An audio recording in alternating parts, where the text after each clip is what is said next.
Please તમે આવો, મને બચાવો, મને બહુ ડર લાગે છે. 6 વર્ષની માસૂમ બાળકી ફોન પર મદદ માગી રહી હતી અને સામેથી ગોળીઓનો વરસાદ થઈ રહ્યો હતો.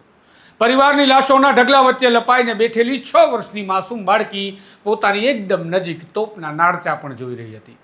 અને બાળકી ફોન પર કહી પણ રહી હતી કે ટેન્ક આવી રહ્યા છે, ગોળીઓ ચાલી રહી છે, પ્લીઝ મને બચાવી લો, મારા ભેગા છે એ બધા જ મરી ગયા છે, મને ડર લાગે છે. દીકરીના આ કોલ રેકોર્ડિંગે આખી દુનિયા હચમચાવી નાખી હતી અને કેટલાય દેશોના નાગરિકોએ ન્યાય માટે અવાજ પણ ઉઠાવ્યો હતો.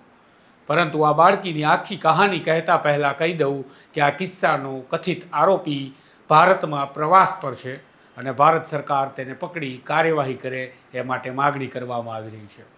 તો આવો વિગતે વાત કરું કે મામલો શું હતો, હવે શું ચાલી રહ્યું છે, તેમજ આપણે આજે 6 વર્ષની આ માસૂમ બાળકીને 2 વર્ષ બાદ ઘટનાના કેમ યાદ કરી રહ્યા છીએ. નમસ્કાર, હું છું તુષાર બસિયા, આપ જોઈ રહ્યા છો સ્વમાન. તારીખ 29 જાન્યુઆરી 2024. નામ હિન્દ રજબ, ઉંમર 6 વર્ષ, સ્થળ ગાઝાપટ્ટીનું તેલ અલ હવા. હિન્દ પોતાના કાકા કાકી અને પિતરાય ભાઈ બહેનોની સાથે ગાઝા પર ઇઝરાયેલી હુમલાથી બચવા ગામ છોડી સુરક્ષિત જગ્યા પર જવા માટે નીકળી હતી.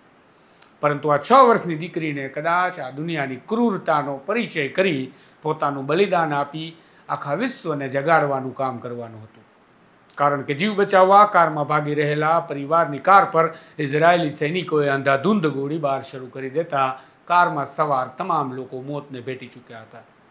પરંતુ આ લોહીથી લથબથ લાશોના ઢગલા વચ્ચે બેઠી હતી 6-7 વર્ષની માસૂમ બાળકી હિન્દ રજબ.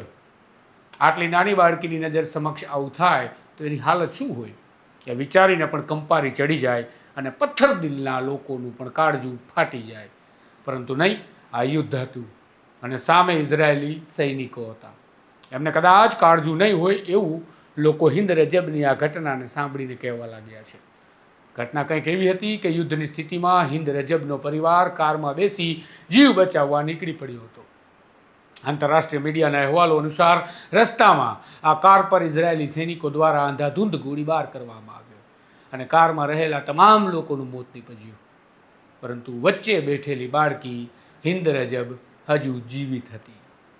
લાશોના ઢગલા વચ્ચે રહેલી આ નાનકડી હિન્દ રજબે બચાવ માટે PRCS એટલે કે પેલેસ્ટાઇન રેડ ક્રેસન્ટ સોસાયટીને ફોન કરી મદદ માગી હતી. આ PRCS નામની સંસ્થા મેડિકલ સારવાર અને રાહત બચાવની કામગીરી કરી રહી હતી. હિન્દ રજબે ફોન કરતા સામે PRCSના કોલ સેન્ટરમાં બેઠેલા સૌ કોઈ સ્તબ્ધ હતા, ભાવુક હતા અને ચિંતિત બની ગયા હતા. કારણ કે સામે વાત કરી રહેલી 6 વર્ષની માસૂમ બાળકી પોતાના પરિજનોની લાશોના ઢગલા વચ્ચે લપાઈને છુપાઈને બેઠી છે અને હજુ પણ ગોળીબારનો અવાજ સંભળાઈ રહ્યો છે. બાળકી ડરી રહી હતી અને વારંવાર કહી રહી હતી, તમે મને બચાવી લો, હું ખૂબ ડરી ગઈ છું, મને બીક લાગે છે, મહેરબાની કરીને તમે આવો, મને ડર લાગે છે. બાળકીના રેકોર્ડિંગમાં સંભળાય છે કે એ ત્યાં સુધી કહે છે કે પ્લીઝ મારો ફોન ચાલુ રાખજો, મને એકલી ન મૂકતા, મને બહુ બીક લાગે છે, પ્લીઝ તમે આવો, જલ્દી આવો. પણ આ યુદ્ધ હતું અને માસૂમને આ ખબર નહોતી કે યુદ્ધનું નામ જ તો નિર્દયતા હોય છે, બર્બરતા હોય છે, ક્રૂરતા હોય છે. હિન્દ રજબની વાત સાંભળી રહેલી PRCSની ટીમને હિન્દને બચાવી તો હતી, પણ તેમના પણ હાથ બંધાયેલા હતા. કારણ કે યુદ્ધગ્રસ્ત વિસ્તારમાં જતા પહેલાં ત્યાં જઈ રહેલી ટીમને પણ સુરક્ષા અને મંજૂરી જોઈએ. કલાકો સુધી હિન્દ રજબ સાથે ફોન પર વાતો ચાલતી રહી અને આખરે IDF સાથે સંવાદ કરી ત્યાં જવા માટે ટીમ રવાના થઈ. પણ રસ્તામાં બચાવ માટે ગયેલી આ ટીમ પર પણ હુમલો કરી દેવામાં આવ્યો અને બચાવ માટે ગયેલા 2 પેરામેડિક્સના પણ મોત થઈ ગયા હતા. હિન્દ સુધી સમયસર મદદ ન પહોંચી અને હિન્દ મોતને ભેટી. અને પછી સામે આવ્યું હિન્દ રજબનું એક એવું ઓડિયો રેકોર્ડિંગ જેને લોકોના કાળજા કંપાવી દીધા. ફૂલ જેવી હિન્દનો શબ લગભગ 12 દિવસ પછી 10 ફેબ્રુઆરીના રોજ મળી આવ્યો અને કહાની આખા વિશ્વમાં હિન્દ રજબના રેકોર્ડિંગ સાથે સામે આવી અને રોષ ભભૂકી ઉઠ્યો. કોલંબિયા યુનિવર્સિટીમાં તો પ્રદર્શન થયું અને હોલનું નામ બદલી અને હિન્સ હોલ કરી નાખવામાં આવ્યું પ્રદર્શનકારીઓ દ્વારા. અને બાદમાં બેલ્જિયમ ખાતે રચના થઈ હિન્દ રજબ ફાઉન્ડેશનની, જેને હિન્દને આવા યુદ્ધગ્રસ્ત લોકોને ન્યાય અપાવવા માટે વિશ્વભરમાં વોર ક્રાઇમ હેઠળ વિવિધ સ્થળો પર ફરિયાદ અને રજૂઆતો કરવાનું શરૂ કર્યું.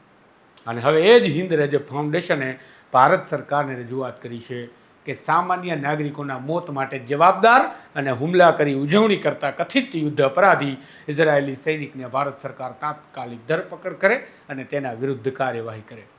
ફાઉન્ડેશનનું કહેવું છે કે ભારતના હિમાચલ પ્રદેશમાં વેકેશન માણવા આવેલા ઇઝરાયેલી સૈનિક ઇટાન ગિલબોઆ એ જ વ્યક્તિ છે જે હિન્દ રજબના મોત માટે જવાબદાર છે, સામાન્ય લોકોના મોત માટે જવાબદાર છે.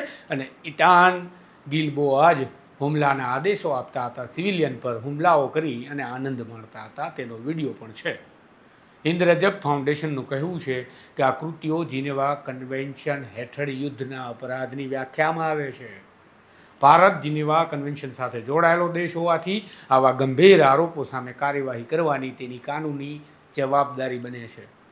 ફાઉન્ડેશનના ડિરેક્ટર દયાબાબુ જહજાહે કહ્યું છે કે ઇટાન ગિલબોઆ માત્ર પ્રવાસી નથી, પરંતુ યુદ્ધ અપરાધોના આરોપોનો સામનો કરતો વ્યક્તિ છે અને ભારતે તેની સામે કાર્યવાહી કરવી જોઈએ.